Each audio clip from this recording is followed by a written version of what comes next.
Hi, എല്ലാവർക്കും നമസ്കാരം. ഞാൻ ഡോക്ടർ ഷാന. എൻ്റെ പുതിയൊരു വീഡിയോയിലേക്ക് എല്ലാവർക്കും സ്വാഗതം. ഞാൻ എൻ്റെ ഡ്യൂട്ടി സംബന്ധമായിട്ടുള്ള തിരക്കുകൾ കാരണമാണ് ഇപ്പം വീഡിയോസൊക്കെ ഇടുന്നത് വളരെ കുറവായിട്ട് വരുന്നത്. അപ്പോൾ നിങ്ങൾക്ക് ഗൈനക്ക് സംബന്ധമായിട്ട് എന്തെങ്കിലും ഡൗട്ട് ഉണ്ടെങ്കിൽ നിങ്ങൾ കമൻറ്റ് ബോക്സിൽ ചോദിക്കുകയാണെങ്കിൽ ഞാൻ എന്തായാലും റിപ്ലൈ ചെയ്യുന്നതായിരിക്കും. അപ്പോൾ ഇന്ന് നമുക്ക് ട്വിൻ പ്രഗ്നൻസിയെ പറ്റി ഡിസ്കസ് ചെയ്യാം. ട്വിൻ പ്രഗ്നൻസിയുടെ ടൈപ്പ് മാത്രമായിരിക്കും ഞാൻ ഇന്ന് ഈ വീഡിയോയിലൂടെ ഡിസ്കസ് ചെയ്യാൻ ഉദ്ദേശിക്കുന്നത്.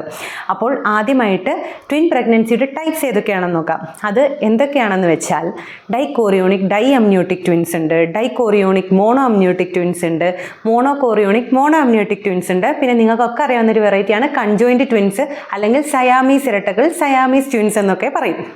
അപ്പോൾ ഇത് എങ്ങനെയാണ് ഉണ്ടാകുന്നതെന്നാണ് നമ്മൾ ഇന്ന് ഈ വീഡിയോയിലൂടെ ഡിസ്കസ് ചെയ്യുന്നത്. സ്പേമും ഓവവും കൂടി ഫെർട്ടിലൈസ് ചെയ്യുമ്പോഴാണ് സൈഗോട്ട് ഉണ്ടാകുന്നത്. ഈ സൈഗോട്ട് ഡിവൈഡ് ചെയ്യുമ്പോഴാണ് രണ്ട് ട്വിൻസ് ആയിട്ട്, എന്ന് വെച്ചാൽ രണ്ട് സൈഗോട്ടാവും, അത് വളരുമ്പോൾ രണ്ട് ട്വിൻസ് ആവും. അപ്പോൾ ഇങ്ങനെ ഡിവൈഡ് ചെയ്യുന്നത് എത്രാമത്തെ ദിവസമാണ് എന്നുള്ളതിനെ ഡിപ്പെൻഡ് ചെയ്താണ് ഏത് ടൈപ്പ് ട്വിൻസ് ആണ് എന്ന് നമ്മൾ പറയുന്നത്. അപ്പോൾ ആദ്യമായിട്ട് ഉള്ള വെറൈറ്റിയാണ് ഡൈകോറിയോണിക് ഡൈ അമ്നിയോട്ടിക് ട്വിൻസ് എന്ന് പറയുന്നത്. ഡൈകോറിയോണിക് ഡൈ അമ്നിയോട്ടിക് ട്വിൻസ് എന്ന് വെച്ചാൽ സൈഗോട്ട് ഉണ്ടായതിന് ശേഷം 4 ദിവസത്തിന് അകത്താണ് ഡിവൈഡ് ചെയ്യുന്നതെങ്കിൽ ഉണ്ടാകുന്ന വെറൈറ്റിയാണ് ഇത്. ഇതിൻ്റെ പ്രത്യേകത എന്ന് പറയുന്നത് ഈ ബേബിയെ ഡിവൈഡ് ചെയ്തുകൊണ്ട് സെപ്പറേറ്റ് 2 ലെയർ ആയിരിക്കും ഉണ്ടാകുക. രണ്ടാമത്തെ ബേബിയെയും ഡിവൈഡ് ചെയ്തു കവർ ചെയ്തുകൊണ്ട് 2 സെപ്പറേറ്റ് ലെയർ ആയിരിക്കും ഉണ്ടാകുക.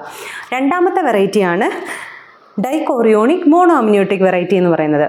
ആദ്യം ഒരു സൈഗോട്ട് ഉണ്ടായി 4 തൊട്ട് 8 ദിവസത്തിനകത്താണ് സെപ്പറേറ്റ് ആവുന്നതെങ്കിൽ അപ്പോഴുണ്ടാകുന്ന വെറൈറ്റിയാണ് ഇത്. അപ്പോൾ ഇതിൻ്റെ പ്രത്യേകത എന്താണെന്ന് വെച്ചാൽ 2 ബേബിയും കവർ ചെയ്തുകൊണ്ട് കോമൺ ആയിട്ടൊരു ലെയറും പിന്നെ 2 ബേബിയെ സെപ്പറേറ്റ് ചെയ്തുകൊണ്ട് സെപ്പറേറ്റ് ലെയറും ഉണ്ടായിരിക്കും.